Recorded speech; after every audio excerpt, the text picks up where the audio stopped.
আউযু বিল্লাহি মিনাশ শাইতানির রাজিম। বিসমিল্লাহির রহমানির রহিম।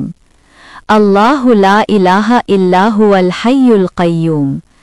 লা তাখুযুহু সিনাতুন ওয়ালা নাওম। লাহু মা ফিস সামাওয়াতি ওয়া মা ফিল আরদ। মান যাল্লাযী ইয়াশফাউ ইনদাহু ইল্লা বিইজনিহি। ইয়ালামু মা বাইনা আইদিহিম ওয়া মা খালফাহুম। ওয়ালা ইউহিতুনা বিশাইইম মিন ইলমিহি ইল্লা বিমা শাআ। ওয়াসিআ কুরসিয়্যুহু সামাওয়াতি ওয়াল আরদ। ওয়ালা ইয়াউদুহু হিফযুহুমা ওয়া হুয়াল আলিয়্যুল আযীম। বাংলা অর্থ, আল্লাহ, তিনি ব্যতীত কোনো উপাস্য নেই। তিনি জীবিত, সব কিছুর ধারক। তন্দ্রা ও নিদ্রা তাকে স্পর্শ করতে পারে না। আসমান ও জমিনে যা কিছু রয়েছে সে সবই তার। কে আছো এমন যে সুপারিশ করবে তার অনুমতি ছাড়া? দৃষ্টির সামনে বা পেছনে যা কিছু রয়েছে সে সবই তিনি জানেন। তার জ্ঞানসীমা থেকে তারা কোনো কিছুকেই পরিবেষ্টিত করতে পারে না, কিন্তু যতটুকু তিনি ইচ্ছা করেন।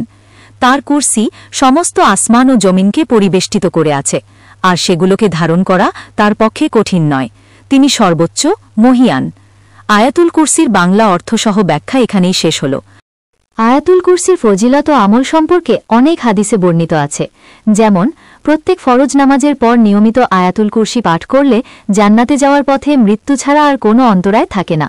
সকাল সন্ধ্যায় আয়াতুল কুরসি পাঠ করলে সারা দিন রাত শয়তানের আক্রমণ থেকে নিরাপদে থাকা যায়। ঘুমানোর আগে আয়াতুল কুরসি পাঠ করলে শয়তান কাছে ঘেঁষতে পারে না।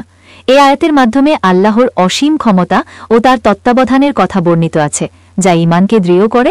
আপনার কোনো প্রশ্ন থাকলে বুঝতে পারেন।